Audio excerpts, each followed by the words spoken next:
Pregnancy is just a bit of a belly bump, right? You're always making a big deal out of everything. You're a housewife. You should work more. We're out of beer. Go buy 3 boxes. 1 week before the due date. That's what my husband, who hasn't been supportive since the early stages of my pregnancy and has zero awareness as a father, said to me. There's no need for him to be the father of this child anymore. I am a housewife living in LA. I've been married to my husband for 2 years and am currently pregnant. I became a housewife at my husband's strong request after marriage. But I wanted to continue working, so I felt frustrated initially. Do I have to be a housewife? All my friends are working couples. Can't we just share household chores? I work for a major corporation, so people are watching. If people think I'm making my wife work despite earning a high salary, it could affect my promotion.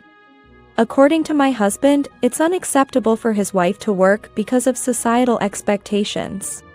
But nowadays, dual-income families are the norm.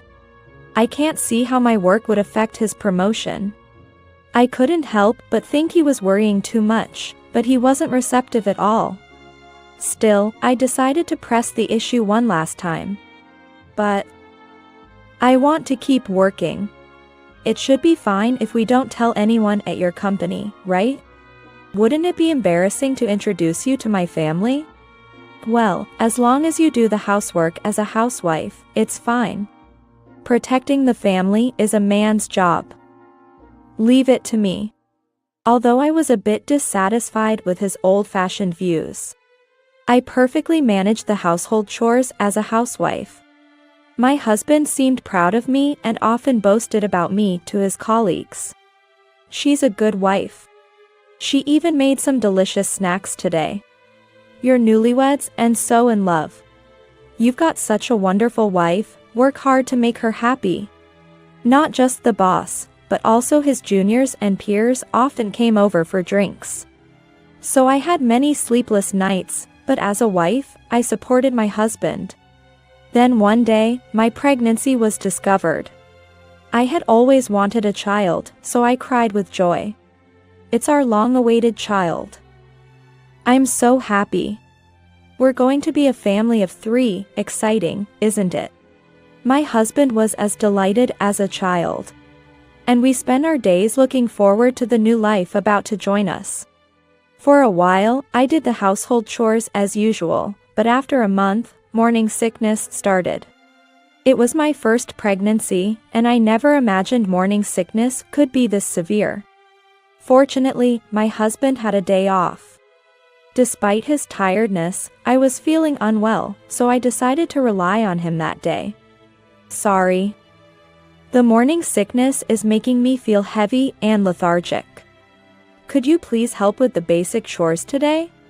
Simple food is fine for dinner. What? You're joking, right? What? Are you serious?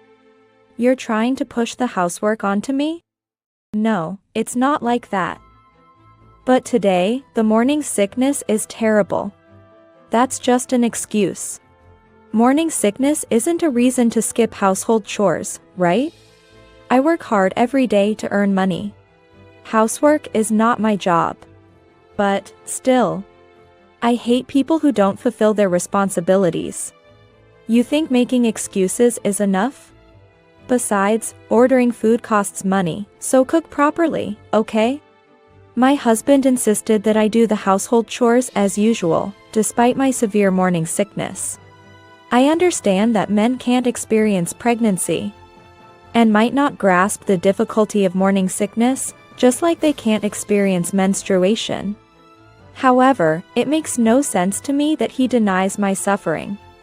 A quick search online would show him how tough morning sickness can be. Despite this, my husband's attitude remained unchanged. As I lay down, stunned by his lack of understanding, he approached me with an annoyed expression. How long are you going to pretend to be sick and rest? I have a drinking party at home planned for today, and my boss is coming, so get ready. I was speechless at his insensitivity. What does he think of me, a pregnant woman? However, he did invite his boss over, and I had to entertain them, barely able to stand. Even as my pregnancy reached 9 months, my husband did not offer me any support. His attitude remained the same as before I was pregnant. Then came the new year. And it was decided that we would spend it at my husband's family home with all the relatives. I wanted to go to my own family home, but my husband wouldn't allow it. Don't you have any better clothes? All the relatives are coming. It's embarrassing to wear something like that. But, with my belly this big, anything tighter than oversized clothes is uncomfortable. He looked at me as if I were something filthy. Sure, I might not look my best, but that's how it is when you're pregnant. I had no expectations from him, but even on New Year's Eve, he irritated me. After a 3-hour train ride, we finally arrived at my in-laws' house. All right, let's toast to the last day of the year. He started drinking merrily with the relatives who had already arrived. My in-laws and other relatives were considerate of my pregnancy. But my husband just kept drinking. I didn't join them but rested in a room prepared by my in-laws. Then, hey. What are you doing here? Everyone is in the living room and you're sleeping here alone. That's out of line. What can I say? I can't drink and I'm really tired from traveling today. I don't want to hear such excuses. Well, fine. If you're just lying around here, you must be free, right? We've run out of beer, so go buy some. What? Just 3 boxes, hurry up, will you? Got it. I was shocked that he would say such a thing, even though he was drunk. Everyone in the living room seemed to be enjoying their drinks. And it didn't feel right to ask anyone else to go.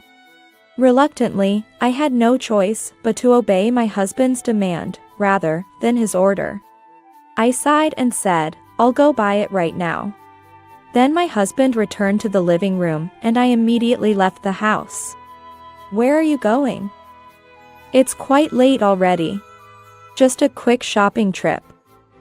I'll be fine. My father-in-law seemed worried about me going shopping at such a late hour. But I hurried outside, not wanting to hear any more from my husband. The thought of getting scolded by my husband made me hurry. And I started to jog towards the store to buy beer. Maybe that was a mistake. Just 5 minutes after leaving the house, I was suddenly hit by labor pains and collapsed right there. I suffered alone in excruciating pain. I couldn't even cry out because of the pain. And since everyone was in the living room, no one noticed me. Lying on the dark street, I was close to losing consciousness. It wasn't just the pain that was overwhelming. I was also panicking at the thought of being left outside in the cold, unnoticed by anyone. But after about 10 minutes, I saw my father-in-law running towards me. Hey. Are you okay? I was worried. It's dark, and you're pregnant. He quickly understood my situation and called an ambulance. As my consciousness started to clear a bit from the relief of his arrival, I managed to say, labor pains. Don't worry, the ambulance is on its way. I'll go call my son right away. No, it's okay. Please don't tell my husband. As I said that, my consciousness began to fade again. But soon the ambulance arrived, and I was taken to the hospital. I safely gave birth to a baby boy. He was born a week earlier than expected, but the baby was very healthy. And I was moved to tears of joy and relief. However, the only people waiting outside my hospital room were my father-in-law and mother-in-law. I'm sorry for making you come out here. That's okay, but was the baby born safely? Yes. A very healthy boy. Thank you so much. You were barely conscious. We were so worried. It was the same with my wife's labor pains, too severe. It reminded me of that time. But, about your husband. Are you sure we shouldn't call him? You said not to call him, even with your last strength. We thought there must be a reason, so we haven't called. Yes, that's right. My in-laws were quite concerned about why I didn't want my husband called. They must have found it strange, but I had my reasons. My husband was drunk as usual, and while he was initially very excited about the baby, that changed recently. At the beginning of the pregnancy, he was looking forward to the baby. We were both overjoyed, but it changed after about a month. That was when my morning sickness started. He said my morning sickness was just an excuse, a way to slack off. What? Saying morning sickness is an excuse.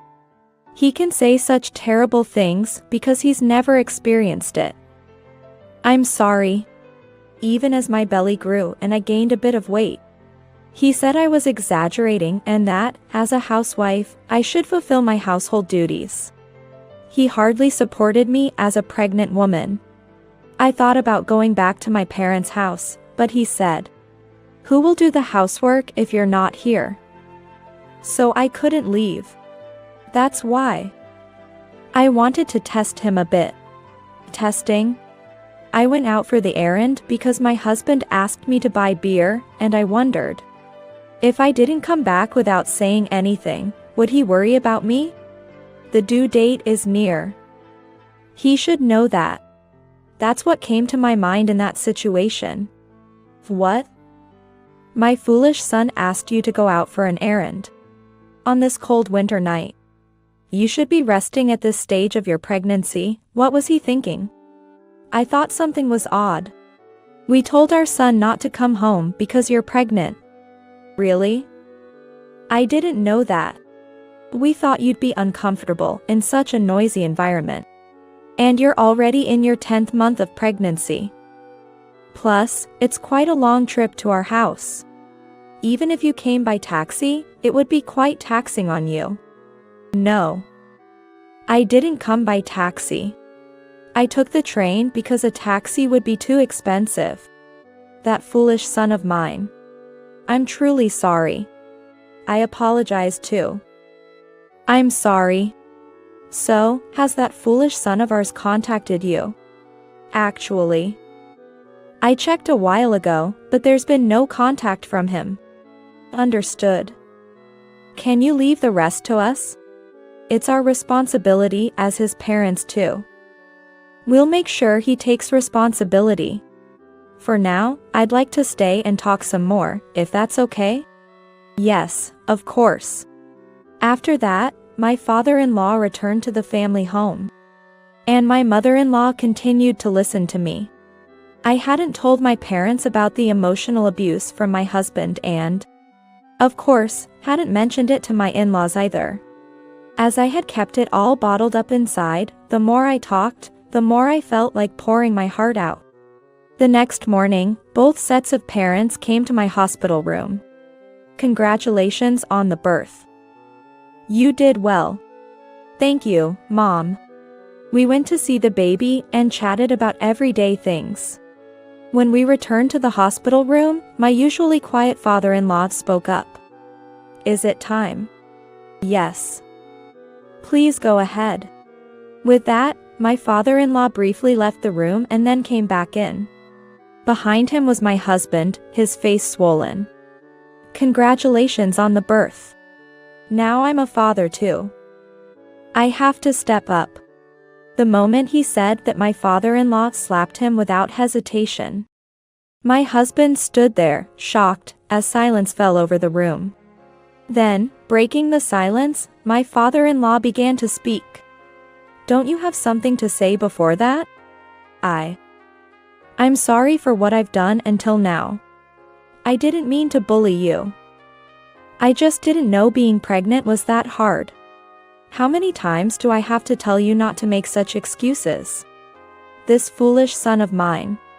My father-in-law's face turned red with anger as soon as my husband started speaking. He looked like a strict father from an old era. I was the same, and so was your father. Supporting your wife as a pregnant woman and as your spouse is a given, isn't it? Can't you even do the basics expected of a husband? When you came to ask for our daughter's hand in marriage, you said, "I work at a big corporation, so leave her to me." Do you think earning money excuses everything? No, that's not what I mean. That's exactly what you've been doing. Don't you even realize it? During this time, my parents were giving my husband cold stares. Eventually, they reached their limit and began yelling at him too. For about 30 minutes, my husband was scolded by all four, including my mother-in-law. Finally, my husband was kicked out of the hospital room by my father-in-law. Actually, after he got home yesterday, he asked our son about you. He said something like, maybe she's hungry and went to a store? That's when he got a beating from his father. Is that so? This isn't something that can be forgiven easily, but he'll be held responsible. After saying this to me, my mother-in-law apologized again and left the hospital room with my parents. I had informed her of my parents' visit, but I never expected it to turn into such a dramatic scene. After staying in the hospital for 5 days, I was discharged and went straight to my parents' house. As requested by my in-laws, I left the baby with my parents and went to my husband's family home. Sorry for troubling you to come here. No, it's okay. I am really sorry. It seems like the bruises on your face have increased.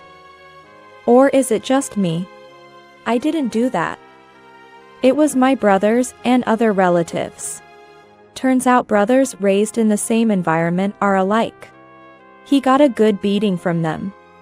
I felt relieved hearing that my husband had been taken to task by his relatives over the past 5 days.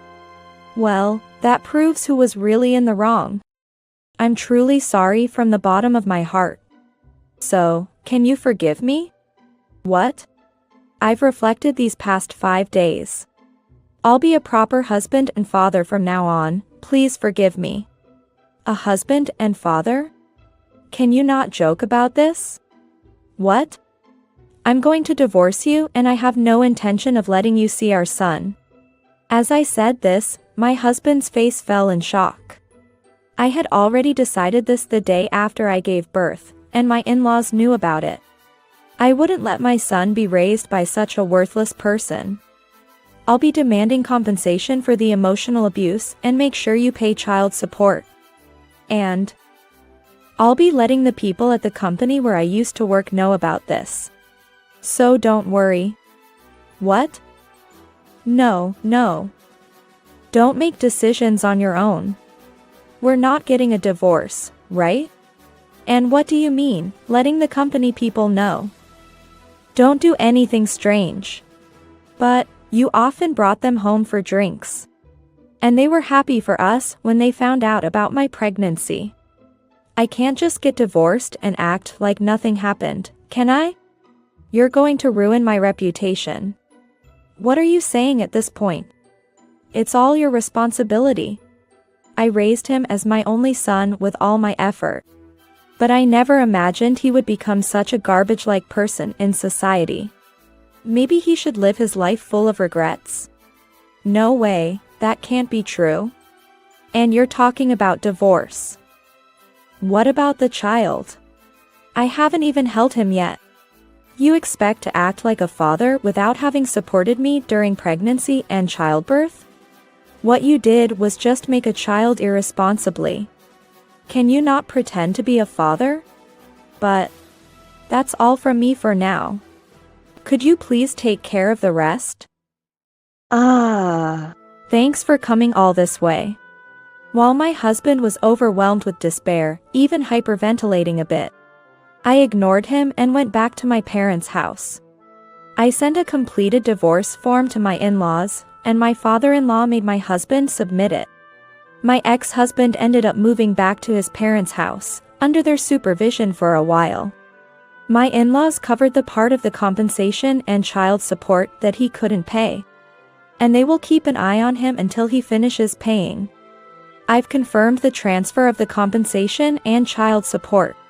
Thank you for everything to the end. We troubled you till the end.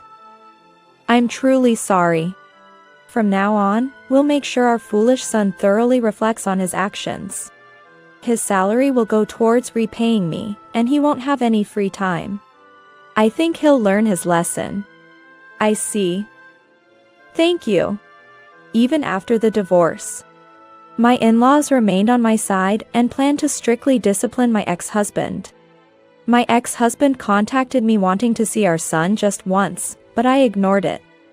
I have no intention of letting my son meet him until he is an adult and decides to do so on his own. Also, as I had been on friendly terms with my ex-husband's boss and had his contact information, I confessed everything about the recent turmoil. As a result, my ex-husband's reputation at work plummeted. And it seems he's struggling both in his personal and professional life. As for me, I'm living with my parents for now, enjoying my days with my son with their support. Being a single mother will surely bring many challenges, but I'm determined to overcome them. Any hardship feels bearable compared to living with such an ex-husband.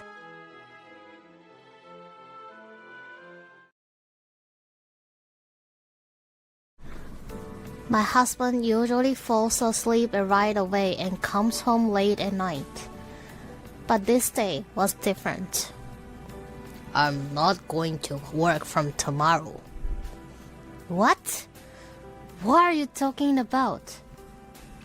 I'm barely managing the loan payments. I don't need your petty cash. I'll pay off the loan in full.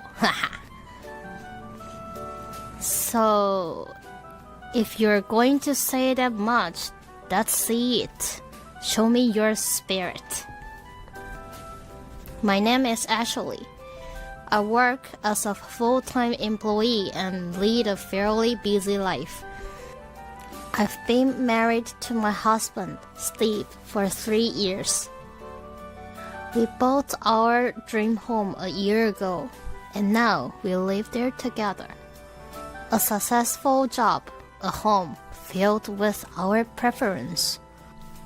To outsiders, my life might seem perfectly smooth, but I have one worry. It's my husband's drinking habit. With the completion of our new home, my husband's department changed. Perhaps due to stress, he started drinking excessively. In a drunken state, my husband would raise his voice. Ashley, alcohol, beer, whiskey, anything. Just bring it to me. Steve, you're drinking too much. What? Shut up. I'm tired. You wouldn't understand. I understand that you're tired, but you've been drinking more frequently and heavily lately. You're nagging. Just bring it already. I'm just worried about your health, Steve. I said, shut up. If you've got time to yap, move it, trash. Enduring my husband's verbal abuse, I would give in and bring him alcohol. I was fed up with these days. But what drove me to the edge was the next day after my husband drank. He tends to black out when drunk and doesn't remember anything the next day. Good morning, Ashley. You seem down. What's wrong? Good morning. You drank a lot yesterday. Are you okay? I'm fine, but did I say something to you again? Yes, but you don't remember, do you? Sorry. I don't mean to. I always wake up and forget everything. But I feel like I might have said something. I'm sorry. Saying this, my husband started cleaning diligently as a way to make up for his behavior. The day after he insults me, he always helps with the housework.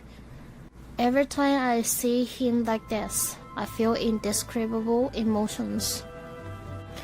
One day, after about a year of this routine, my husband started his drunken tirade again. Steve, again? Just bring me the damn alcohol, you wretch! Reaching my limit, I decided to confront him directly. Steve, can I talk to you for a second? While taking out a cold beer, my husband asked, What? It's about the alcohol you're holding right now. I wish you would reduce the amount and frequency of your drinking. Ashley, are you worried about my health? That's part of it, but when you drink, you become a completely different person. You say horrible things to me, day after day. I can't take it anymore. I'm sorry, but I want to drink to relieve my work stress. I understand. I'm not asking you to stop completely, just to reduce the frequency and amount. Finally, after a serious talk, he seemed reflective, dropping his shoulders in worry. After returning the beer to the fridge, my husband said, I need to cool my head off. And left the house abruptly. Did I say too much? But it's for our future, so I had to be firm. Worried about my husband who had just left, I decided to wait for him in the living room. About 2 hours later, I heard the front door open. Welcome back, Steve. Huh? My husband's face was bright red when he returned. The smell of alcohol was so strong that I could sense it from a distance. I hesitantly asked, Steve, you didn't, by any chance, drink, did you? So what if I did? You were complaining so much. I went out to drink. What's the point of that? It doesn't matter if you drink outside instead of at home. Shut up. I'm drinking with my own money. It's none of your business. It is my business. We are barely managing our living expenses because you drink so much, and I'm the one paying for our home loan.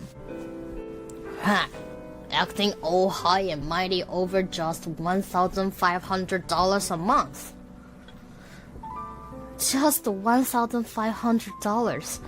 We're a couple. We should be working together more. Shut up. I'm the head of this house. Don't tell me what to do. He called me a worthless wife and went upstairs. Alone in the living room, tears streamed down my face. Why? Why does it always end up like this? I always hope that if we talk it through, he'll understand.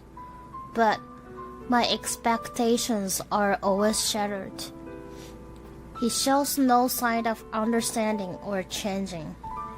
That reality weighs heavily on my heart. Since that day, my husband started drinking outside. He'll come home late, reeking of alcohol, and insult me. Yet, when I see his kind side, I just can't bring myself to hate him, and my resolve for divorce weakens. I love my husband and don't want to think about divorce, but I can't take it anymore. Unable to find a solution alone, I decided to discuss this matter with my sister. After explaining everything over the phone, she said in a low voice, I see. That's a tough situation. Right? I love Steve, but I'm struggling with his drinking. From what you've told me, it's clear you're at your limit. Well, I've heard similar stories. One couple used a certain method to solve their problem. A certain method? Eager to know, I asked, and my sister playfully said, "Want to know?" "Yes, tell me."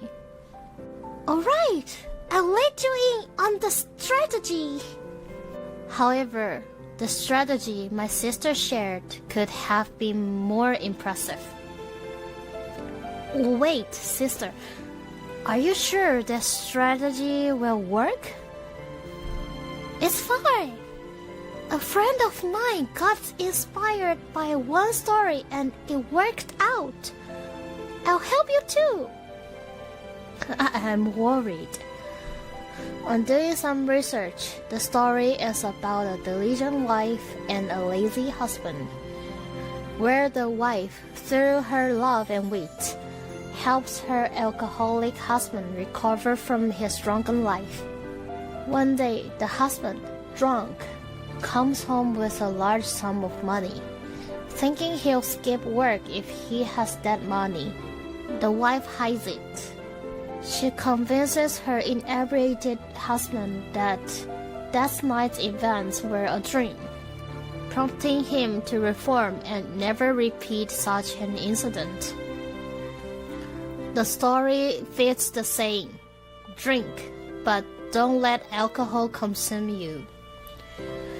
There are even articles about alcoholics who vowed to reform after hearing this story. I don't know if it will work, but I have to try something. From that day, I began planning with my sister, desperately clinging to this straw of hope. A few days later, as I was waiting in the living room, my sister called. "Hey, Ashley, I did just as we planned. I met Steve, dropped my wallet in front of him, let him pick it up, and then gave it to him as a thank you. That's what we wanted, right?" "Yes, thank you. Did he recognize you?" "I did a wrinkle makeup and disguised myself as an old lady." Steve was so drunk, I don't think he noticed. I see. He was drinking again today. I followed him from his office.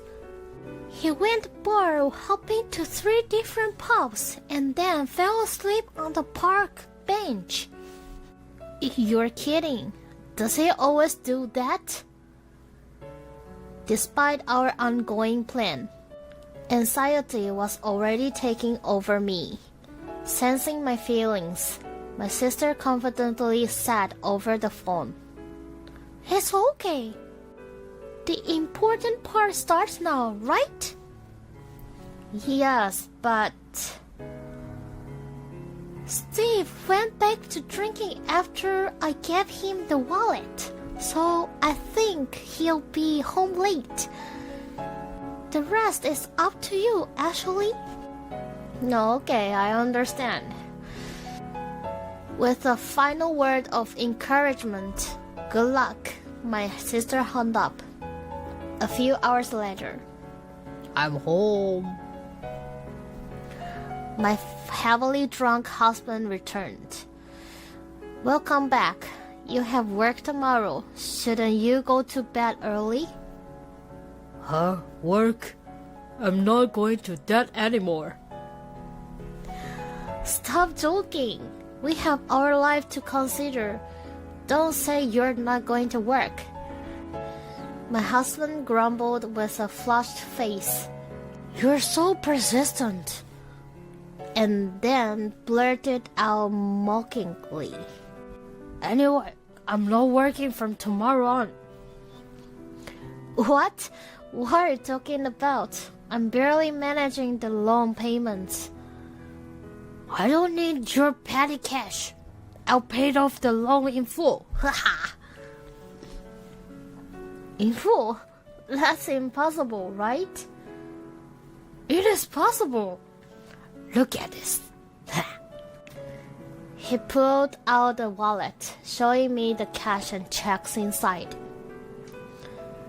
Where did you get all this money? Well, today, as I was sobering up in the park, I found an old lady's wallet. And when I returned it, she gave me this as a reward. Cool, right? That's too good to be true. But I used the money in this wallet to drink a ton. The fact that I'm drunk is the proof. I'll cash the check tomorrow. Then I'll pay off the loan in one go. Really? Can I trust you with that? That's what I'm saying. We don't need your money anymore.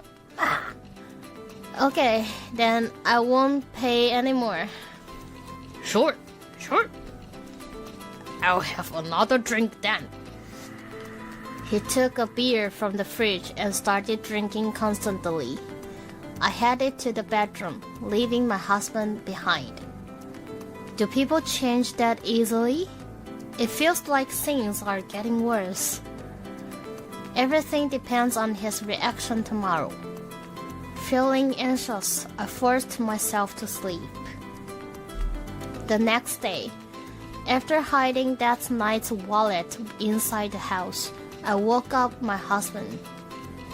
Hey Steve, it's already 7:30. Aren't you getting up? My husband groaned and frowned. I told you, I'm not going to work anymore. What are you talking about? You're supposed to go to work as usual today, right? I told you, I don't need to. With all those checks I have. What are you talking about? There's no such check, right? Huh? My husband sat up quickly, his face turning pale as he looked around frantically. Where's the wallet that was here? Wallet? I don't know. Did you have a wallet when you came back yesterday? I didn't see it. You're kidding, right?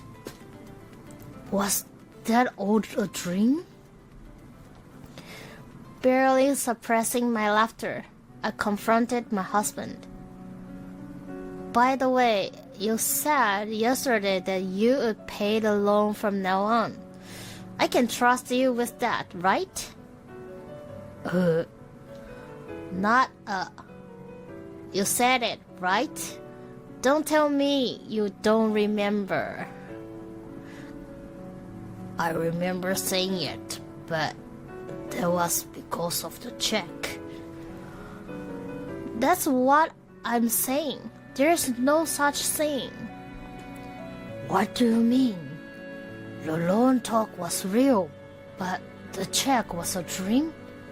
So I promised to pay the loan without any money? He looked early panicked, almost foaming at the mouth. Looking down at him, I said firmly, "What are you going to do?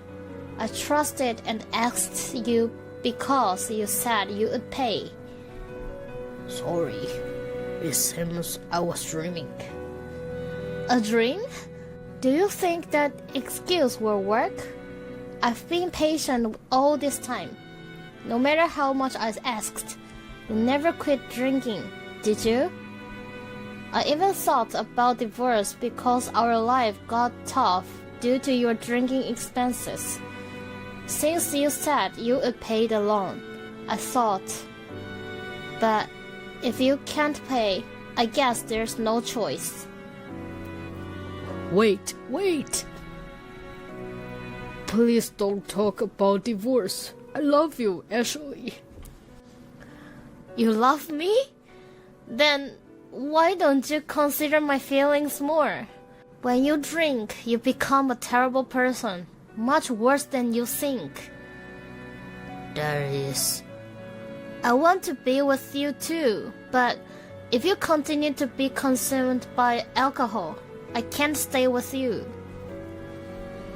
After stating this clearly, my husband broke down in tears and knelt. I'm sorry, really sorry. I didn't realize I was pushing you to the edge.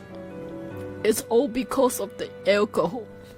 No, it's because of my weak will that down in alcohol.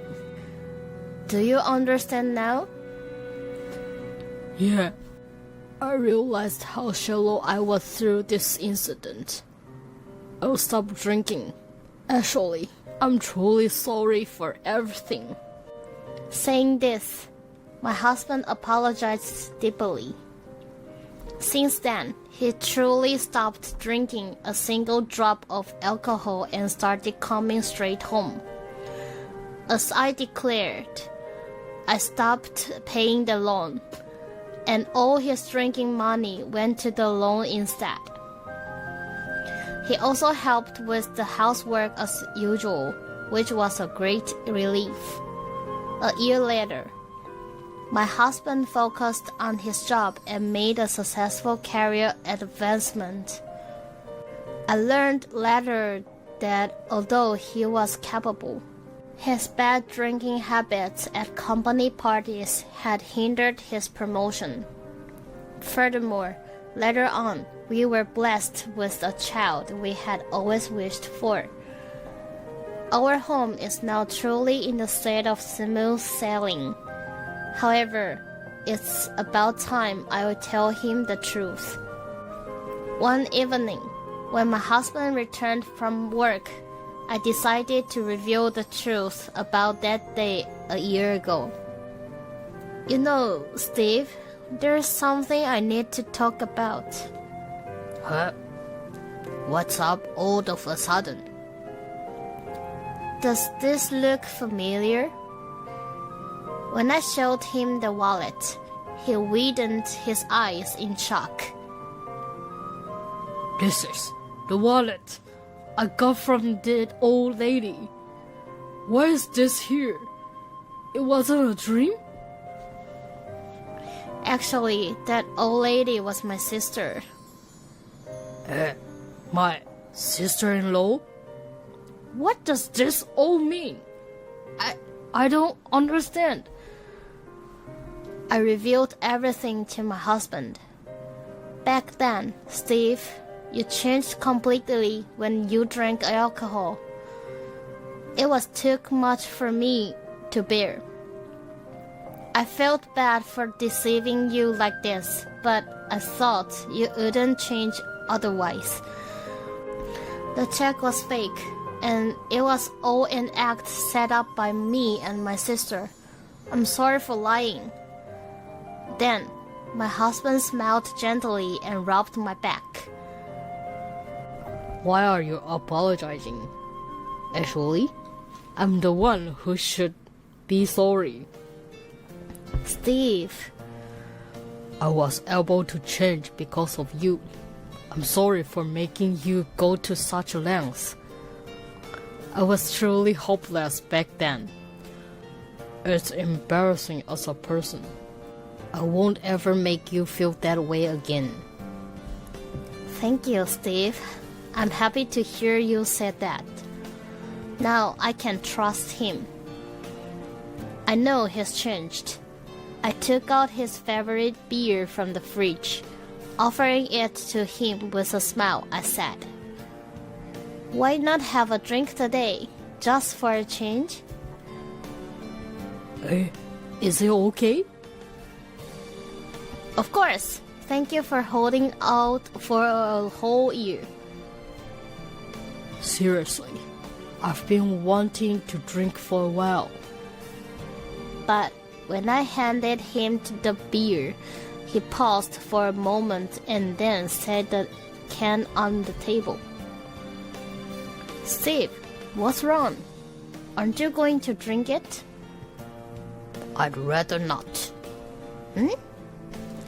I don't want to risk ruining the happy life I have now with Ashley because of alcohol.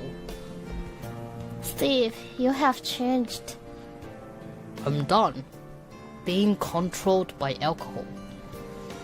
I'm so glad.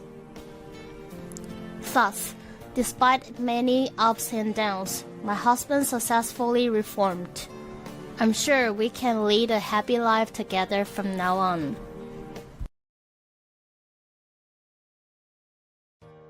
My name is Rachel. I'm currently 29 years old and living with my husband Stefan and his parents in our family home. The reason for this is that Stefan's mother often falls ill, and both Stefan and I, along with his father who works at the office, are concerned about her. If something were to happen to her while she's alone at home, there's nothing his father could do from the office. However, it was also challenging for either Stefan or me to keep visiting his parents' home frequently. So, I suggested that we move in with them. I work from home, so I'm mostly around the house. Stefan's mother is generally well, except when she has health issues. So it's not like she needs constant care. If the concern is about having someone in the house, it makes sense for me, who works from home, to be there with Stefan's mother. As a result of this discussion, we decided to move in with Stefan's parents. My own parents have passed away, so his parents told me to think of them as my own. Stefan is a very kind and considerate person, and his parents are also very kind. I grew fond of them quickly. However, I just couldn't warm up to Stefan's sister, my sister-in-law Kelly. It seems like Kelly dislikes me, that she's always been harsh with me. Hey, Rachel. It's been a while since I visited, and you can't even entertain properly? These cookies are just something you can buy at any supermarket, right? Really? After all, I gave my blessing to your marriage to my brother. Why can't you be more thoughtful? I'm sorry. Kelly always complains like this when neither Stefan's mother, father, nor Stefan is around. I got along well with my in-laws, so I thought I wouldn't experience any mistreatment. But since Kelly returned from abroad a year ago, she has been picking on me constantly. You might not have been out of the US, but abroad. People judge you by what you wear and what you serve. It's not like the US where you can live carelessly. You wouldn't understand, Rachel, since you don't work. Living without thinking isn't normal. But I do work, even though it's from home. I decided to stand up for myself. Sister, I do work. What? What are you talking about? You're always at my parents' house. You were there to greet me today and last time, not my mom. Aren't you always here?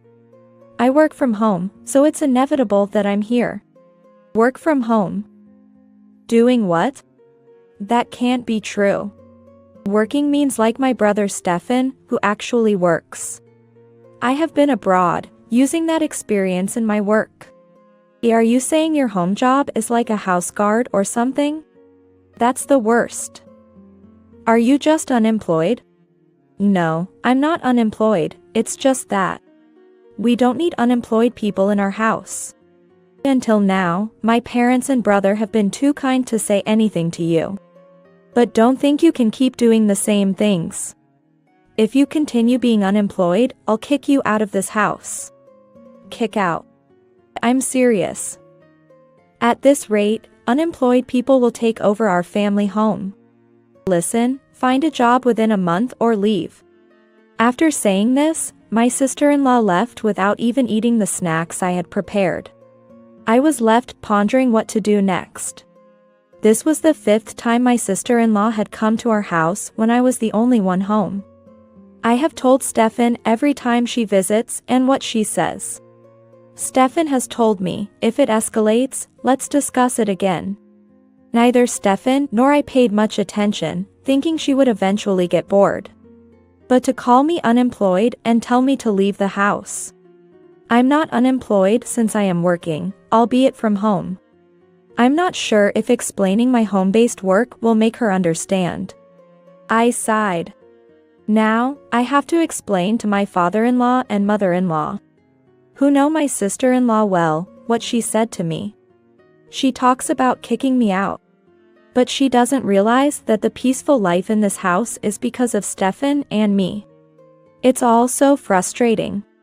At dinner that day, I told my father-in-law, mother-in-law, and Stefan about my sister-in-law's visit and her calling me unemployed and telling me to leave. They were all surprised since they knew about my job.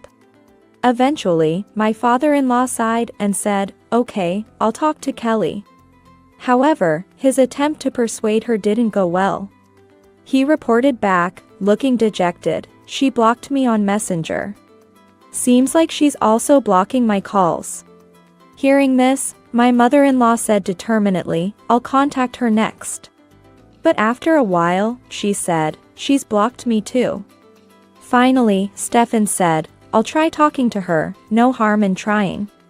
He started the conversation casually without mentioning our issue, asking, "Long time no see. How are you?" That's Stefan, knowing how to handle his sister. According to what he learned from her, she plans to kick me out regardless of my job and then live in our family home herself. When asked why she wanted to live in the family home, she just evaded the question. While we were investigating and taking action regarding my sister-in-law, the 1-month deadline she had set was approaching. On the day of the deadline, she came to the house as expected. "There you are, still at home today. Didn't you think to find a job after hearing what I said? As I told you before, I am working. I work from home. Haven't you heard about it recently? Remote work and such." "I don't know. I've been abroad all this time. I don't know any strange English terms. Even abroad, I thought there were many home-based jobs. If there's internet, you should be able to work from home. My sister-in-law must have used the internet for work too. Why can't she understand what I'm saying?" I wondered why she couldn't understand. But then I thought I didn't need to force her to understand. I know from what Stefan told me. Even if I worked outside, my sister-in-law intends to find fault with my job and kick me out of the house. Therefore, it's impossible to convince her about my work-from-home job. She'll probably nitpick whatever I do anyway. I can't stand it that someone like you, a drain on our resources, is living in my parents' house and using my parents' and brother's money as if it were your own. Don't let unemployed squat here forever. Leave now. I knew all along that my sister-in-law wanted me out of the house. She thinks Stefan is on her side and believes she can easily kick me out. Yes. I understand. Arguing with my sister-in-law here would only prolong the conversation. I nodded my head in agreement. As soon as I obediently agreed to leave the family home, my sister-in-law's mood improved. "That's right. Unemployed like you have no right to be in my family home. And from now on, using my brother's money is forbidden.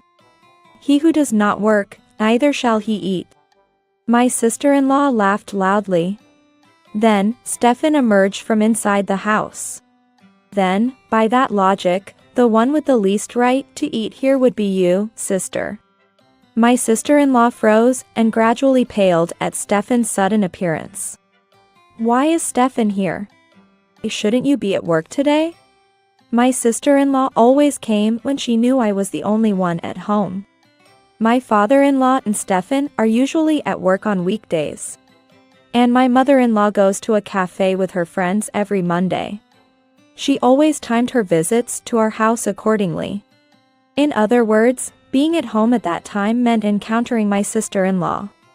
Therefore, Stefan, my father-in-law, and my mother-in-law had taken the day off from work today. And my mother-in-law had cancelled her plans with her friends. As they emerged from inside the house, my sister-in-law swallowed hard. However, she still seemed to think she had the upper hand and said, "Great.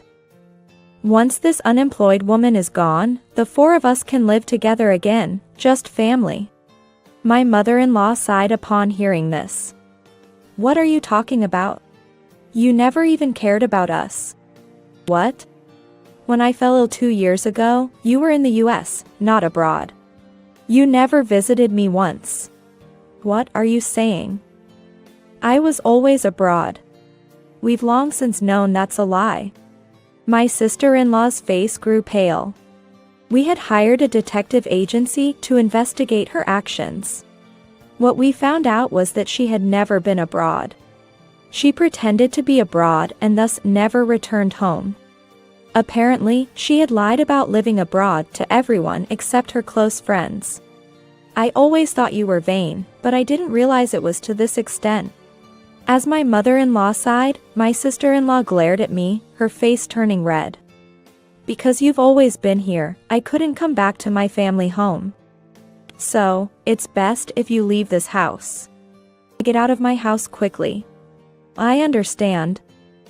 I will leave, so please stop causing a scene in front of the house. Really? You'll leave? Despite sensing that my mother-in-law, father-in-law, and Stefan were not on her side. My sister-in-law seemed surprised that I agreed to leave so easily. She gaped at me, and I nodded my head in confirmation. I need to prepare to leave, so can you please go home for today? I'm busy. Once you leave, make sure to contact me. After I clearly said I would leave, my sister-in-law seemed relieved and quickly went home. When she was out of sight, my father-in-law, mother-in-law, Stefan, and I nodded to each other. It was really good that my sister-in-law didn't come inside the house. The house is already empty, after all. A month ago, the day my sister-in-law told me to leave, we had a family meeting and decided to move out with my in-laws. Stefan and I had been talking about buying a house, so we decided to move into a duplex home. I was worried that my father-in-law and mother-in-law might not want to leave this familiar house. But they said, now, Rachel, who cares for us every day, is more important to us than our own daughter, who doesn't show her face in difficult times. We can't be ungrateful to Rachel, who has helped us financially. Just to accommodate our daughter, who only comes by occasionally to ask for money. My sister-in-law didn't believe in my home-based work and called me unemployed, but I actually earned $300,000 a year from it. I was the one who paid for the surgery and hospital fees when my mother-in-law fell ill. My father-in-law and mother-in-law are still grateful for that.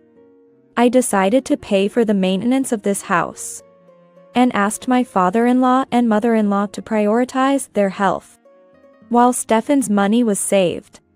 My sister-in-law, who had neglected the family home, didn't know who had been supporting it. Moreover, she called me unemployed and a burden. I couldn't have sympathy for such a person. Since she wanted to live in this house, we decided to let her have her wish. Stefan, my in-laws, and I wouldn't live with her, but since she wanted the house, that should be enough for her. We finished moving and started a peaceful life in the duplex house. At the same time, I sent a message to my sister-in-law saying, we've completed the move. My sister-in-law must not be foolish, so she would surely check the house at least once. And when she sees the vacated house, she'll be in a hurry to contact us. However, my sister-in-law did something unexpected. Suddenly, I got a call from her. Hey. There's no one inside, so I can't get in. Of course, no one is inside and the keys don't work. Nobody lives there anymore. I can't keep the movers waiting. Send someone to the house. Stefan and Dad might be at work, but Mom should be free. Tell her to stop playing around and come home. Movers? What are you talking about? The movers are for moving, obviously. Don't you even know that? Is that why you're unemployed? Because you can't do any job properly and always get fired? I know what movers do. I just used them recently for our move. But I thought my sister-in-law would use movers much later. I never expected her to hire them before realizing we all had moved out. Nobody lives in that house anymore. Huh?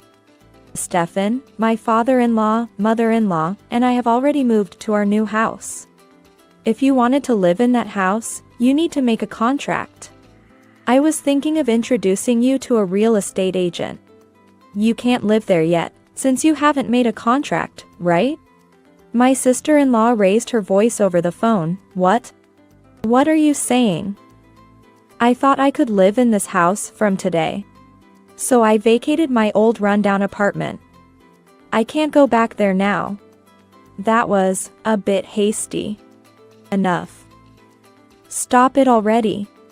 Why are our parents and brother staying with you? Someone like you, unemployed, should be discarded. I was getting tired of this. How long will I be called unemployed? Look, sister. I'm not unemployed. I am working. There are many ways of working that you might not understand. I even have an annual income of $300,000. That's nothing compared to you, who were laid off and then unemployed. Trying to rely on your family home. The detective agency revealed that my sister-in-law was laid off and had no money. Trying to return to her family home. That's why Stefan, my in-laws, and I decided to move without her knowing. Not wanting to be exploited by her. If you knew all that, you could be a little nicer to me. If what you're saying is true, then you have money, right? Then you can help me out, right? Huh? Help you? Why would I help someone who has always ridiculed me? And another thing, okay? Didn't you say, he who does not work, neither shall he eat? Even if we lived together, I would kick out someone unemployed like you right away. But, I quickly hung up the phone. There were a few more calls after that, so I set them to be automatically rejected. When my sister-in-law realized she couldn't contact me, she tried to contact Stefan, my father-in-law, and mother-in-law, but it seems like she couldn't get help from anyone. Unable to get our new address from anyone, she ended up apologizing to the movers while crying. Later, she reluctantly took refuge in a close friend's house. But because she never contributed to food costs or found a job, she was kicked out. She seems to be repeating this cycle, going from one friend's house to another and being kicked out. Since she had never involved herself before. My sister-in-law didn't know the workplaces of my father-in-law. And Stefan or our neighborhood relationships, so she couldn't find us. Eventually, she'll probably end up with no one to rely on. Hopefully, she finds a job before then. By the way, I found out I was pregnant during my last visit to the hospital. So it's really good that my sister-in-law's issues are resolved. I didn't want to deal with her while carrying a child. From now on, I want to enjoy life with my in-laws, Stefan, and our child.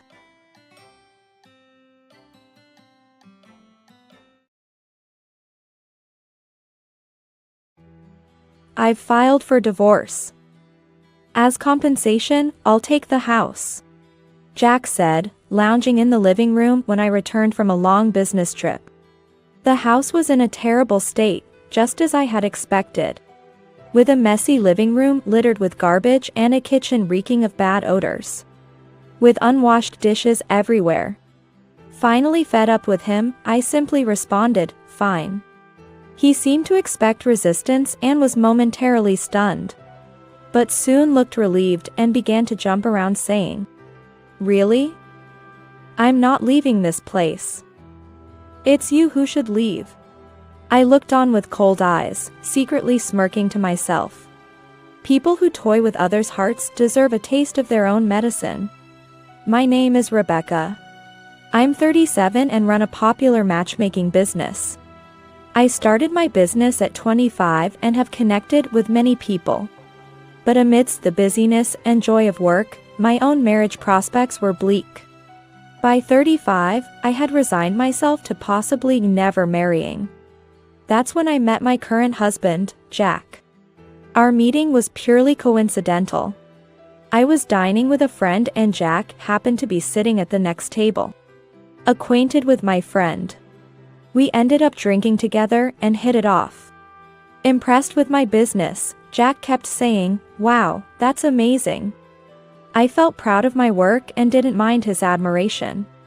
I'd never dated a younger man, but when he asked for my contact, I gave it to him. Our relationship began casually. And I found comfort in his adeptness at handling women, feeling like I could be myself. He also had a charmingly needy side. Making puppy eyes and clasping his hands together in a plea, which I found endearing. I had always wanted a manly man, someone to lead me, but as I advanced in my career, I started to appreciate this different kind of relationship. After dating for about a year, Jack proposed. "Wait, I'm 5 years older than you, you know?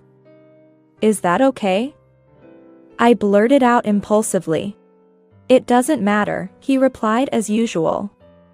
"Besides, you don't look 5 years older."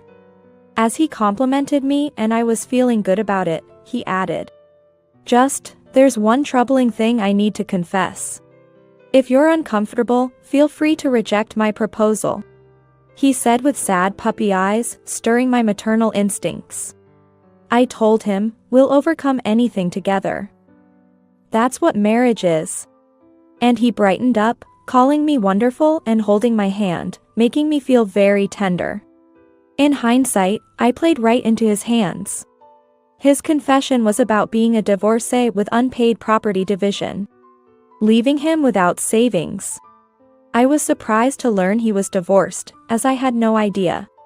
Apparently, his ex-wife was quite selfish, agreeing to divorce only if she received the property division.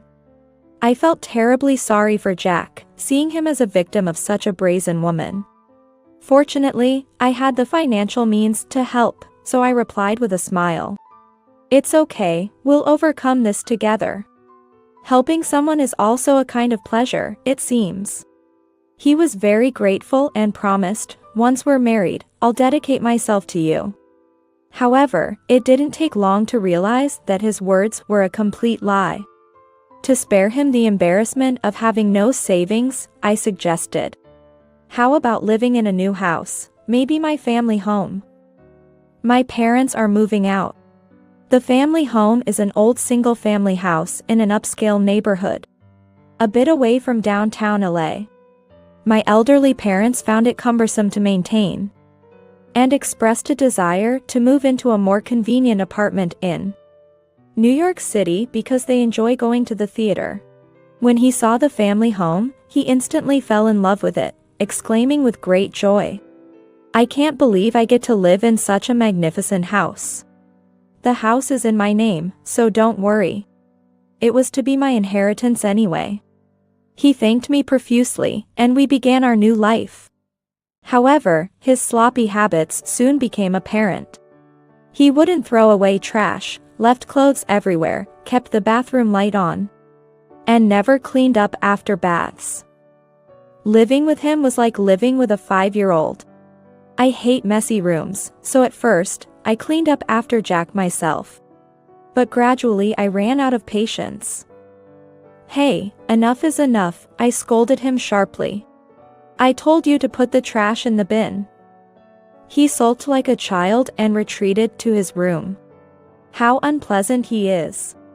The one who promised to dedicate himself wholeheartedly, where is he now? He didn't even bother to pretend to be tidy at the start. Being sloppy seems too normal for him to even consider hiding it. Of course, he doesn't do any housework. No matter how busy I am with work, he casually asks, "Hey, isn't dinner ready?" I'm hungry. When I subtly inquire about his contribution to the living expenses, he makes a face as if he's about to cry and says, "I still have to pay the property division." I began to suspect him.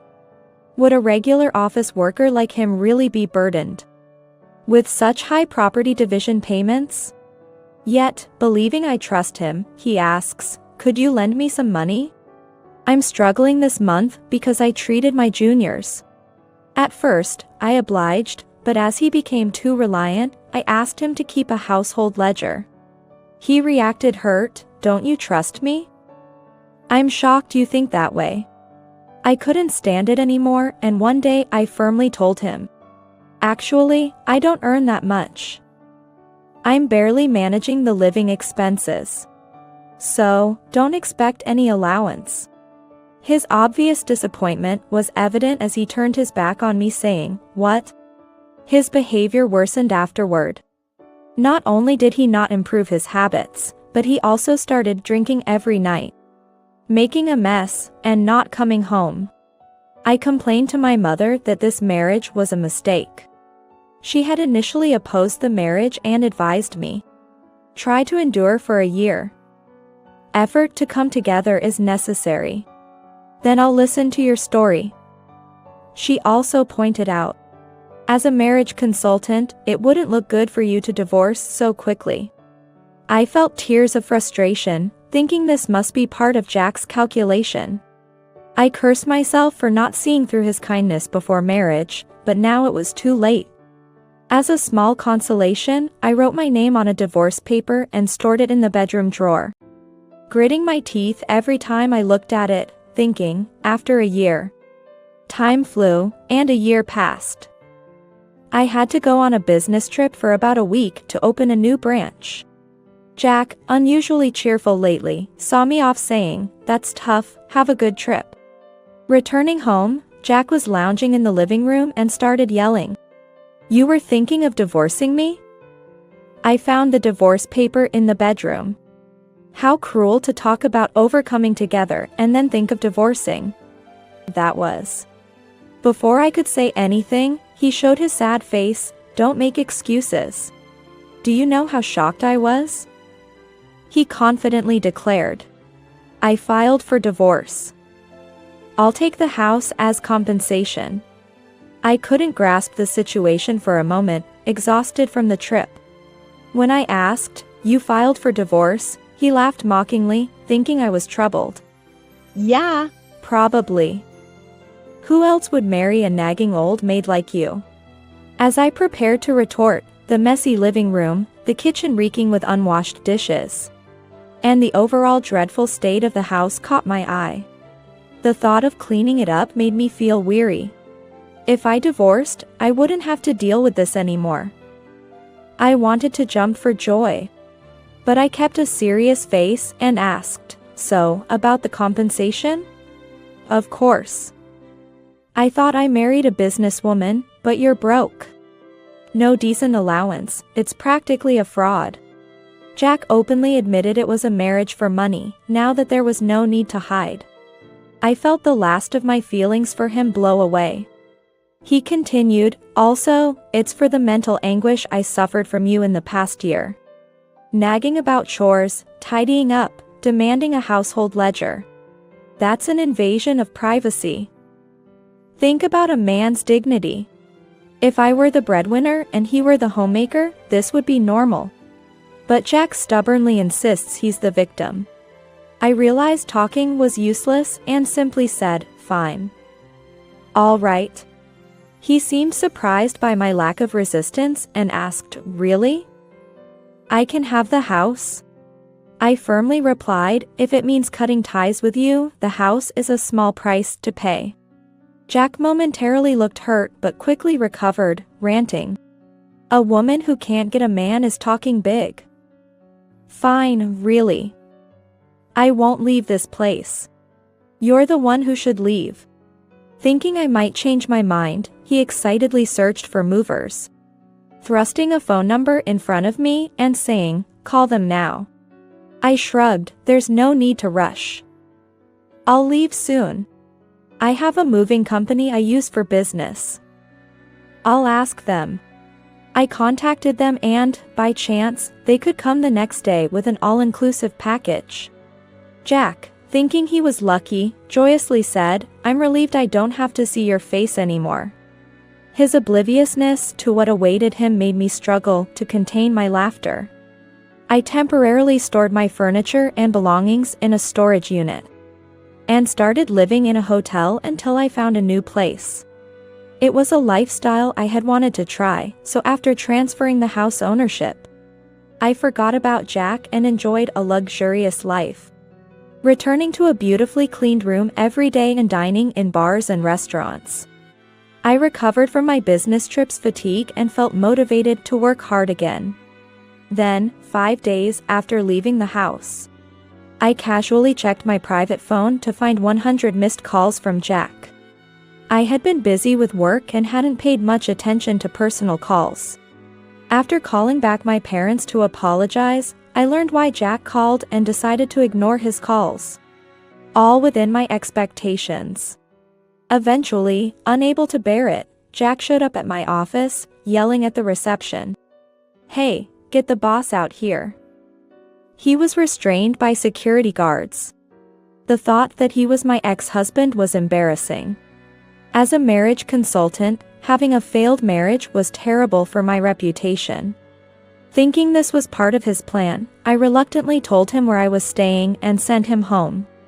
When he visited the hotel at night, he looked around the lobby in surprise.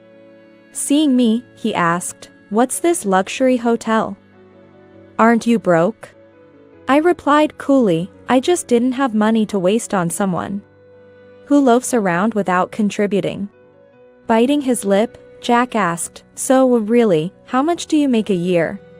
Thinking it didn't matter anymore, I answered, "Around $300,000.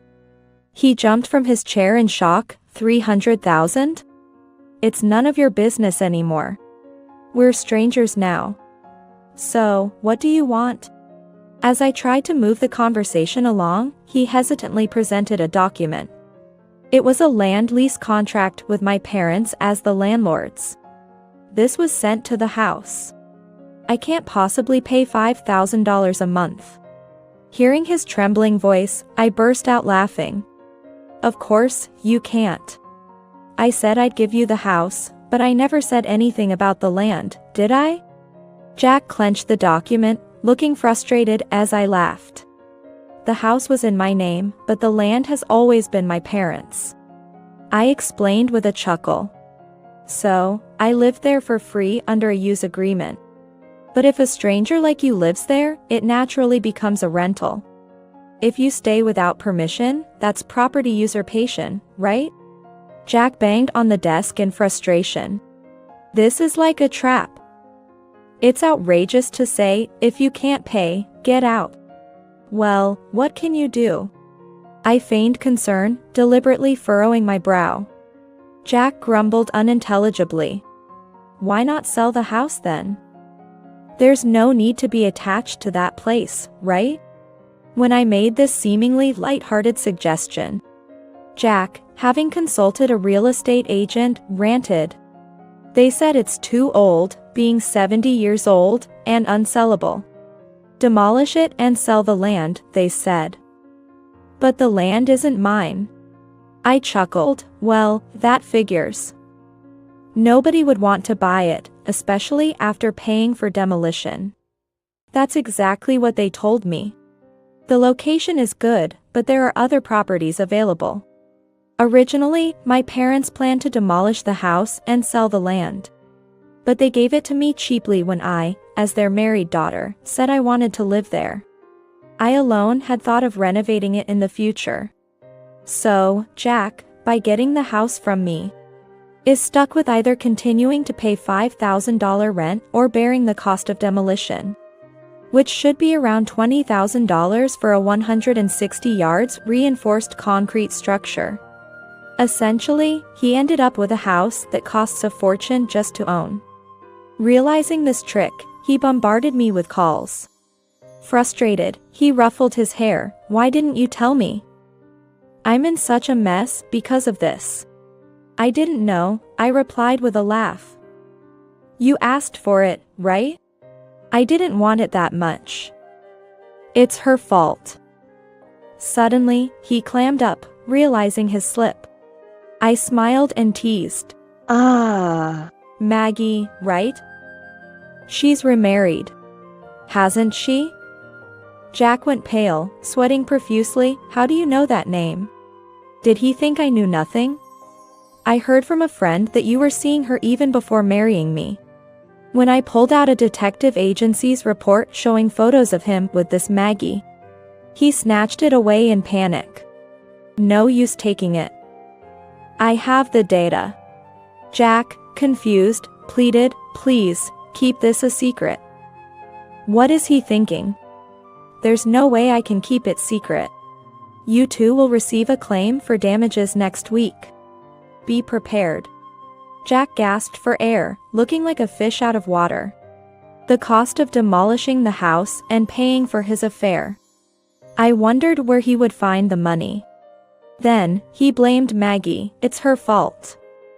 She wanted to live in that upscale residential area, saying it would give her status. I glanced at the detective's report. Status, huh? Maybe she thought she'd get nicer treatment from her favorite guy from the nightclub if she lived in such a posh area. I showed him a photo of Maggie with the guy in a seedy street.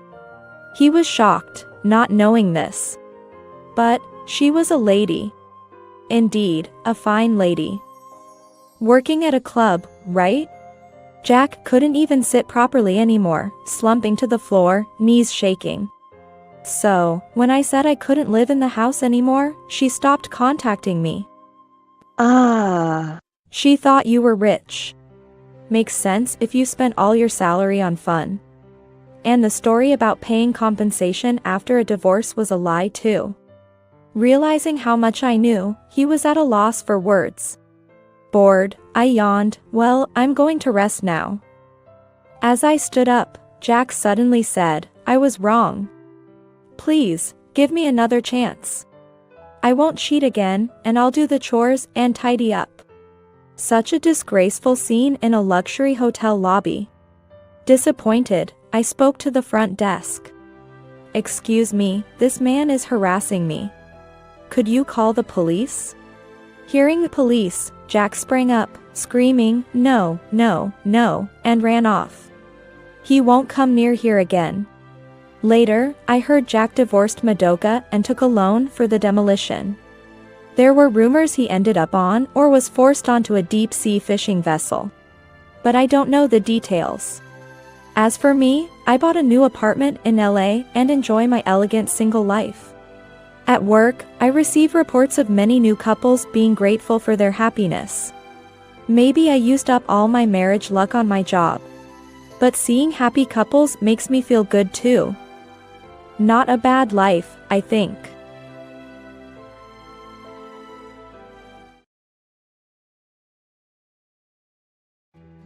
When Zoe was born, the first thing Phil said was, oh, too bad, she looks like Wendy. Poor kid. It's unimaginable for someone to say such words about their newborn child. Phil's true intention from the beginning must have been just the money. He observed my struggles with childcare from a distance, merely commenting, babies sure are tough, huh, while sipping his drink. Since then, Phil has shown absolutely no interest in childcare. A useless wife who doesn't help with childcare deserves a divorce. And pay me $50,000 in compensation. Phil was laughing loudly with Erica. I was shaking with an anger I had never felt before. What does he think a child is? I will never hand Zoe over to such a man. Let him keep running from reality, living the easy life. The world won't go as he pleases. Sorry to burst his bubble, but he's going to hell, not heaven. My name is Wendy Morgan, a 43-year-old housewife. I live with my husband, Phil, and our daughter, Zoe, who was born 2 years ago. We met at a friend's wedding after party 3 years ago. I work as a novelist, which means I lead a somewhat secluded life. Because of this, I'm quite shy, especially in the more relaxed atmosphere of the after party, which was quite different from the formal wedding reception. When I was about to leave the party quietly, Phil, who would later become my husband, approached me and asked, "Hey, are you leaving already?" My first impression of him was that he seemed like a sincere person. It turned out that Phil also wasn't comfortable with the party's atmosphere and was feeling bored. This encounter led us to start communicating, and eventually, we began dating. I noticed that Phil was a bit naive and out of touch with the world. One day, he said, "My parents are telling me it's time to become independent."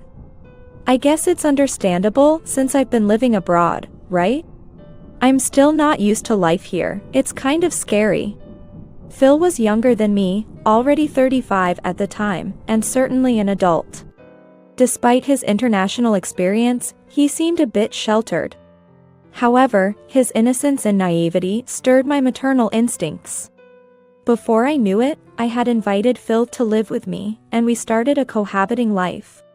My house is a two-family home, with the first floor as my workspace and the second as our living space. It was around the time Phil had comfortably settled into my house. You know, my dad said he'd give us $5,000 if we had a child. "So, Wendy, let's get married." His proposal felt as casual as suggesting a trip. Having almost no experience in romance, I accepted his proposal. Eventually, I became pregnant. Being 40 years old, there were many things I had to be careful about. It coincided with the final episode of a long-running series I was writing. So, for the sake of Phil and our child, I decided to take a break from work. 2 years have passed since Zoe was born.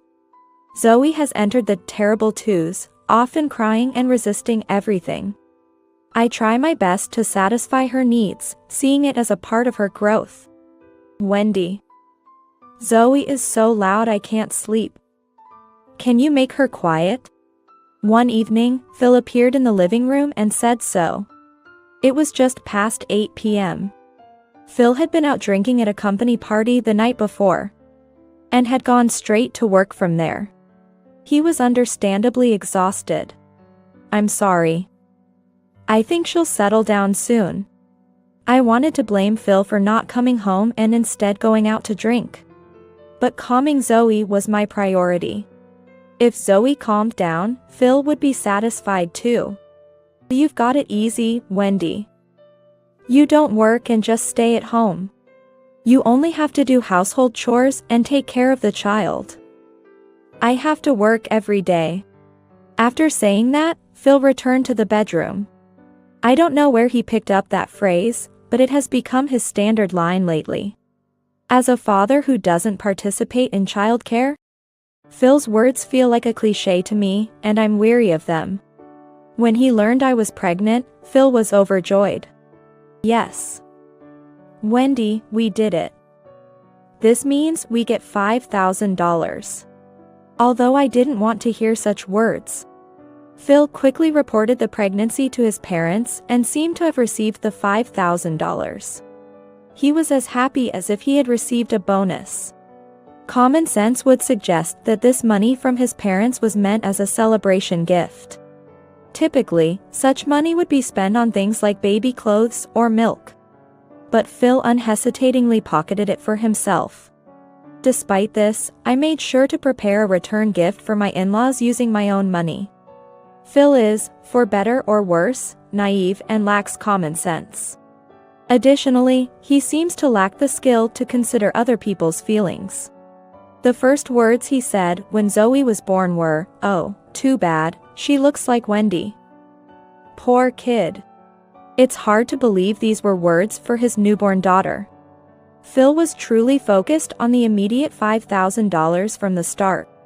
He just watched me struggle with childcare, saying, "Babies are tough, huh," while drinking alcohol. To this day, Phil has shown no interest in childcare. One day, I had to meet someone for work.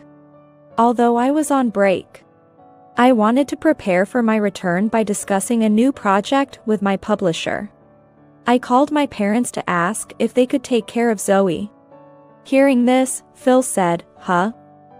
Who does unemployed like you need to meet? Don't you think it's pitiful to leave your child and go somewhere?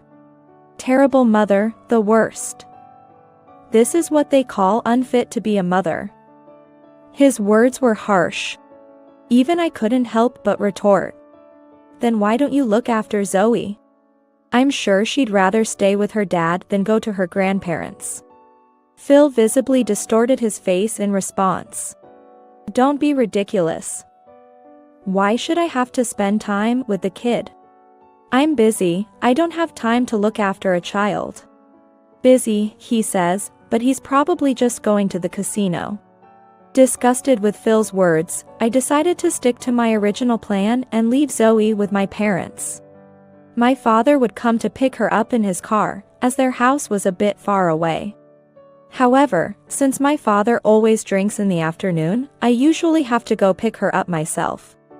After finishing the meeting in the evening, I was preparing to go get Zoe when Phil unexpectedly appeared in the living room. He probably lost at casino and ran out of money early. I said, good timing, I'm about to go pick up Zoe. Can you drive me there? I thought that as her father, he should at least do that much. But as expected, Phil's response was, no, it's too bothersome. I wasn't disappointed, as I was ready to leave the house anyway. Then, surprisingly, Phil said something unexpected. Fine, I'll drive. I doubted my ears for a moment, but seeing Phil with the car keys heading to the parking lot, I felt for the first time that maybe he had some awareness of being a father. I was filled with a small joy, which was shattered as soon as I got into the car and closed the door. Since I'm driving, give me $300.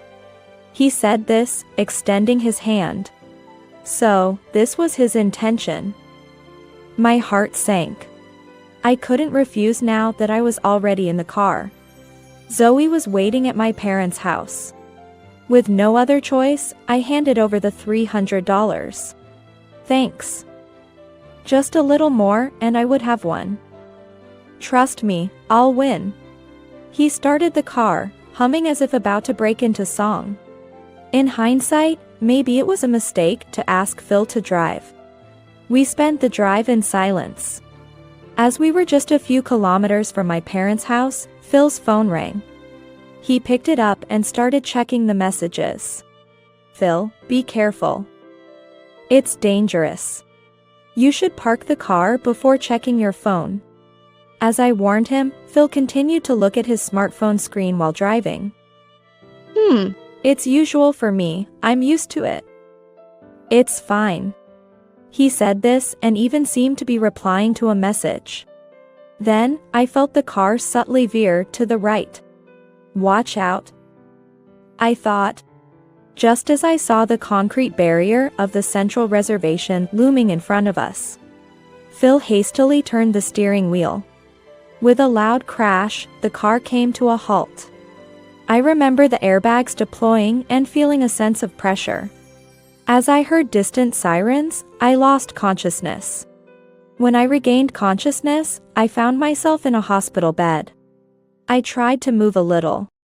Ouch. A pain like numbness spread throughout my body. Honestly, when we hit the barrier, I thought it was the end. As we crashed, the first thing that flashed through my mind was Zoe.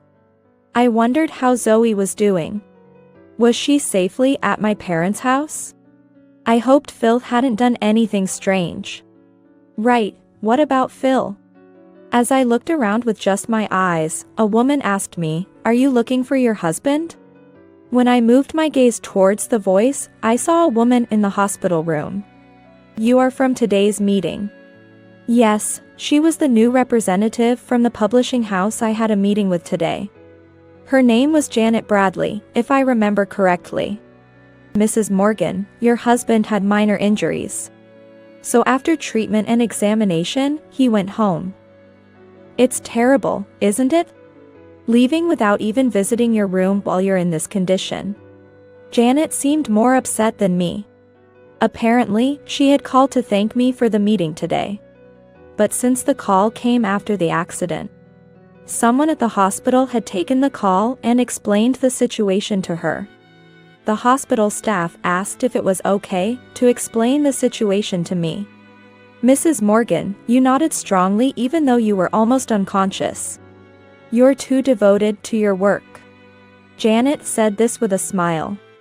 "Your daughter is safe at your parents' house, so please don't worry. Also, if you don't mind, may I help you while you're in the hospital?" Knowing Phil was unreliable, I was grateful for Janet's offer. But I also felt conflicted about being a burden to her. Please let me help. I am your representative, after all. Encouraged by Janet's strong words, I decided to accept her help. Thanks to her devoted assistance, I was able to leave the hospital. However, since I had severely injured my back, I couldn't walk due to the pain and had to use a wheelchair for some time. Throughout my hospital stay, Phil never visited. He only occasionally sent emails asking for money, like transfer $300. It was my father who drove me from the hospital to my home. I was able to take Zoe home with me then. My parents, understanding the situation, offered to keep Zoe for a while longer. But I couldn't let that happen. I wanted to spend time with Zoe. Even when I said, "It's fine, Phil is there too," my father seemed uneasy, as if sensing something was wrong. However, he didn't pry further and just said, "Call me anytime if you need anything," before leaving. Fortunately, my house was built with the future in mind for living with my parents. So the first floor was barrier-free. I used to work there but spent most of my time on the second floor after getting married and taking a break. I had often stayed overnight on the first floor for work, so bedding was always available. The rooms on the first floor, less cluttered than those on the second, were spacious and safe for Zoe to play in due to the barrier-free design. I shifted from my wheelchair and managed to sit on the sofa. This was something I could do thanks to Janet's active involvement in my rehabilitation. Zoe noticed me sitting on the sofa and came running up to me. "Mommy, does your leg hurt? I will rub it to make it better." As she said that, Zoe gently stroked my leg. I couldn't help but hug her, overwhelmed with love for my gentle and precious child. How can Phil not see how precious she is? I am deeply grateful that Zoe wasn't in the car with Phil during the accident. I'm relieved that I was the only one who got seriously injured. I could feel a dark emotion towards Phil rising within me.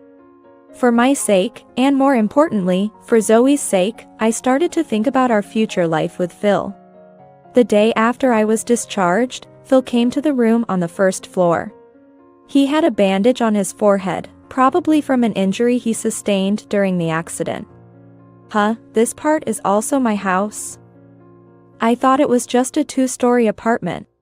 It's not surprising he thought that since the house has separate entrances for the first and second floors. I had emailed him about my discharge the day before. But was he really not curious why I didn't return to the second floor? Probably not. He's a man who never cares about anything around him. A bit stunned, I looked at Phil, noticing an unfamiliar young woman behind him. She looked quite young, probably in her early 20s.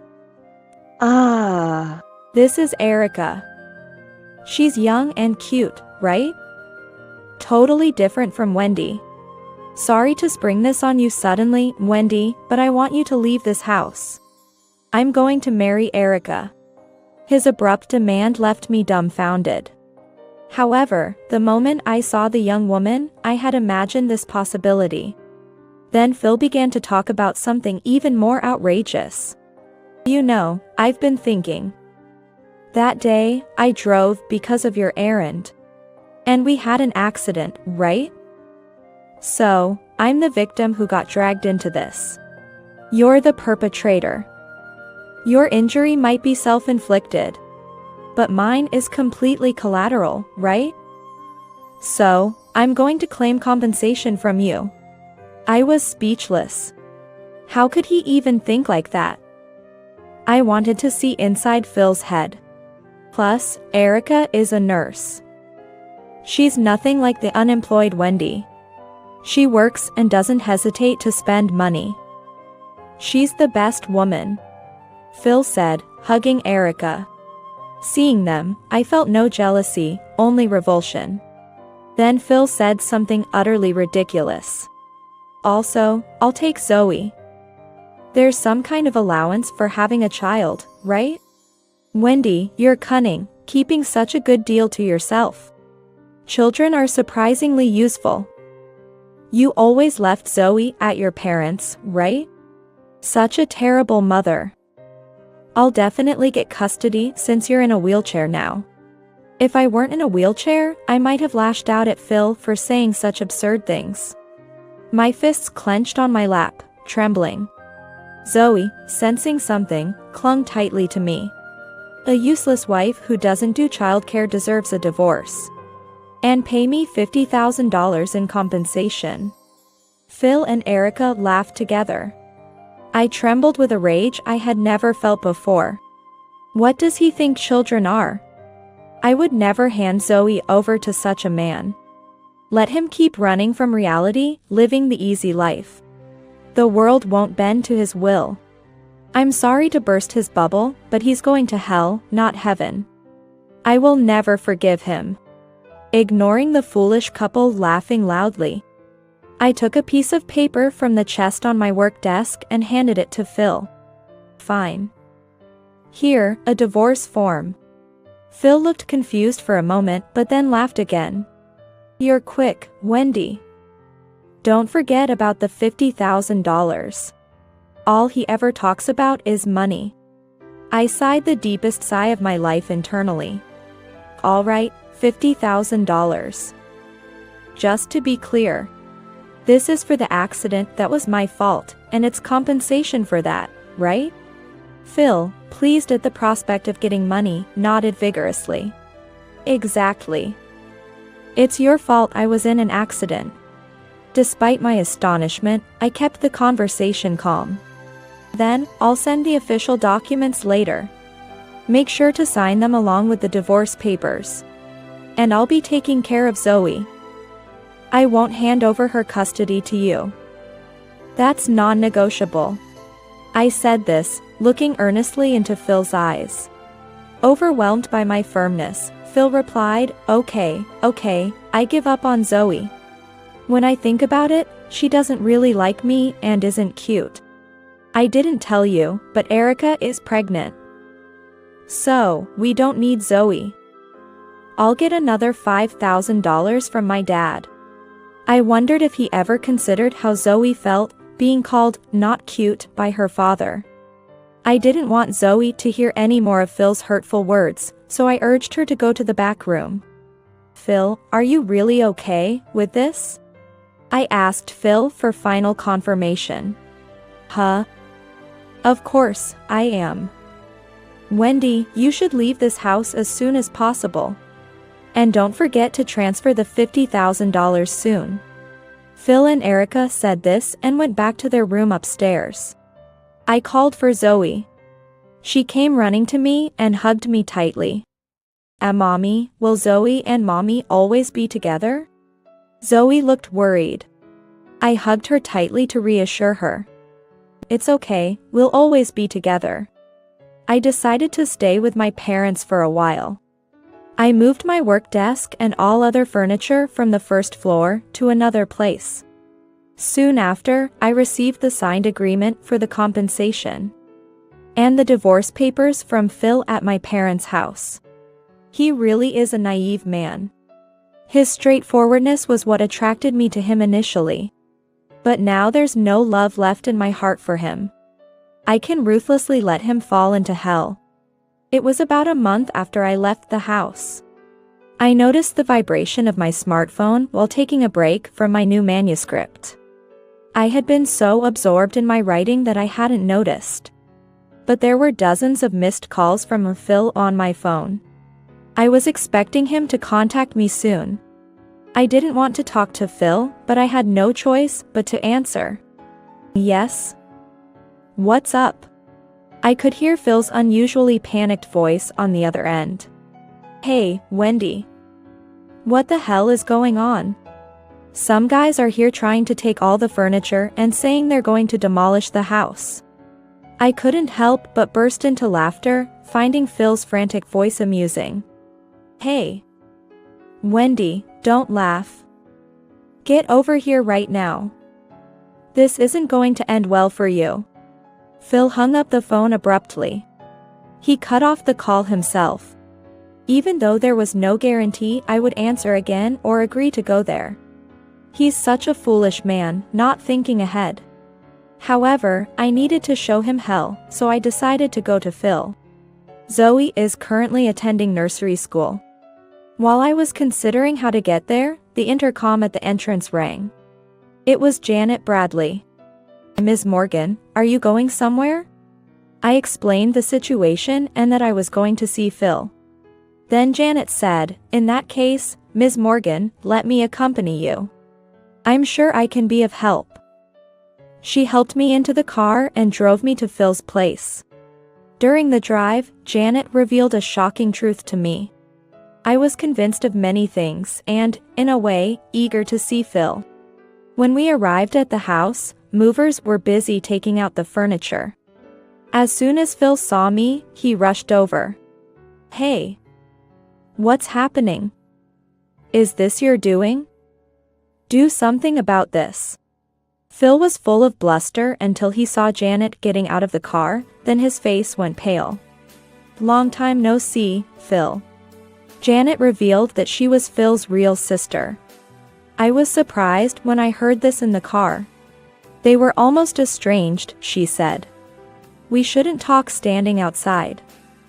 Let's go inside." After saying this, we moved to the room on the first floor. Phil was speechless and pale. The woman with him, Erica, looked puzzled too. In the empty room, I knew we had to talk, so I started the conversation. "This house is going to be demolished. I don't need it anymore. All the stuff is being moved to my new house. I'm going to live there with Zoe and my parents." As I said this, Phil suddenly got angry and started talking. "Why would you do that? Erica and I are living here now. You can't just demolish it." Erica was nodding in agreement. "This is my house. I built it with my own money." Phil seemed unable to accept my words. "How can a perpetual unemployed like you afford a house?" "Stop lying." It was Janet who countered Phil's words. "Phil, you really don't know anything. Wendy has been modest, but she's a successful author. She has written many books, some of which have been adapted into dramas and movies. Someone like you really isn't worthy of her. Though a successful might be an exaggeration, it's true that several of my works have been adapted. But you didn't write anything while we were married, right? So you're still unemployed." Phil's point was, as usual, off the mark. Janet continued, her voice tinged with exasperation. "Did you even listen? Wendy has written several works in the past. The more they sell, the more money she makes. That's royalties." Phil seemed not to understand. "Phil, income isn't just about salary. I may not have a salary, but I earn about $300,000 a year in royalties." Phil's eyes widened. Even after finding a younger, cuter nurse like Erica and deciding I was no longer needed, the sound of a $300,000 annual income caught his attention. "Then, that means I can get half of that in the divorce settlement, right?" "Yes. That's $150,000 a year." I was speechless at his simplicity. "Phil, Wendy's royalties are from works published before she met you. So you won't get a penny from that." Phil froze with a baffled look. I wish he could cherish the brief moment he fantasized about having $150,000. I delivered the final blow. "And this house is the same. I built it before I got married. So it's not part of any settlement. The same goes for the furniture. You just moved into my house. Since we're divorced and you're a stranger now, please leave soon. You can only take what you bought yourself." Phil still looked unsatisfied. He came at me with a fierce expression, demanding, "Then where are we supposed to live?" "I don't know. You have $50,000, so you should find a place easily, right?" Phil's expression darkened. "The $50,000 is gone. I went on an overseas trip right away, lost it all gambling. Typical Phil, squandering a fortune on gambling. But I felt not an ounce of sympathy. But your new wife is a nurse, right? Good for you, having a wife with a steady income. I smiled sweetly. Phil also managed a smile. Yeah, Erica being a nurse has really helped. I quit my job, and Erica has taken a month's leave, right? Erica's face fell at his words. That girl isn't a nurse or anything. Janet said this. When I heard Phil got married again, Dad asked me to look into Erica's background. Erica, you really are something, aren't you? Does Phil know everything? Erica shook her head slightly. Erica, you're a nurse, right? You said you earn $4,000 a month, didn't you? Wait, is that not true? Phil, naive and ignorant, had been deceived by Erica. It's a bit pitiful, but this is what he brought upon himself. It's true that she was aiming to be a nurse. But didn't you injure a patient by losing your temper during your training? The family didn't press charges out of kindness. But you ran away without paying any settlement, right? That's the lowest. Erica glared at Janet fiercely. And recently, you've been frequenting a nightclub? I heard that your outstanding debts exceed several $10,000. You're running away from that too. Phil went pale hearing this. What? Nightclub? Debt. Erica, you don't have money? Didn't you borrow money from a loan shark recently? You said it was just because you were short on cash. I became your guarantor thinking you were a nurse. Erica, defiantly, said, what about it? Phil, you acted like you had money. If I knew you didn't have any, I wouldn't have married you. Both were equally to blame in this mess, bickering back and forth. Excuse me for interrupting your argument. I cut in between the quarreling couple. Since there was infidelity during the marriage, I'll be claiming compensation from both of you, thank you. My words brought their argument to an abrupt halt. And, please return the $50,000 I paid. The police reviewed the dashcam footage and confirmed that the accident was due to Phil's negligence. I paid because you said it was my fault, but since it wasn't, please return it. Phil's face twisted more and more. He looked like he was about to cry, despite being a grown man. And don't even think about running away. I'll relentlessly pursue you, but besides that, Janet has already informed the patient's family, the nightclub, and the loan sharks about your whereabouts. They were all relieved to hear you've been found. Lucky for you. Phil looked anything but lucky, and Erica finally broke down crying. The only sound in the now empty house was Erica's wailing. You know, Phil, Erica is your 7th wife. I almost dropped my teacup when Janet casually mentioned this while reviewing a manuscript. The $5,000 Dad gave each time Phil got someone pregnant was meant as an apology to the women. Phil misunderstood it as a reward for having kids. I couldn't believe how someone could misunderstand something so gravely. Janet had cut ties with Phil because of his irresponsibility. Sending Phil abroad was Dad's idea. He didn't make any trouble under surveillance there. It's surprising that he met you, Ms. Morgan, upon returning to the US. Apparently, Phil has 6 kids, including Zoe. After each divorce, his family had to clean up his mess. But they were fed up after the Erica situation. And Erica wasn't even pregnant. It was a lie for the $5,000. Her SNS posts showed her drinking, smoking, and even bungee jumping overseas. Actually, my dad, my husband, and I are big fans of yours, Ms. Morgan. We were so happy to hear Phil married you, but also very worried when we heard you had an accident because of Phil. I regret not introducing myself as his sister right away. I didn't want you to dislike me. I wanted to make up for Phil's actions and hoped being with you would change him. But in the end, I only caused you trouble. I'm so sorry. I hugged Janet tightly. Phil had such a wonderful family, yet he failed to appreciate it. Mommy. Your walking is good.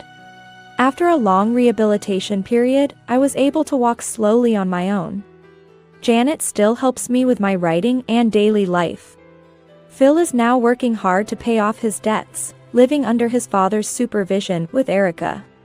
I'm living in a new 2-family house, writing novels, and spending time with Zoe and my parents. Mommy, you're great, I love you. Zoe kissed my cheek, and I hugged her tightly. I have my beloved work and my dear Zoe. This is my heaven. I couldn't wish for more happiness than I have now.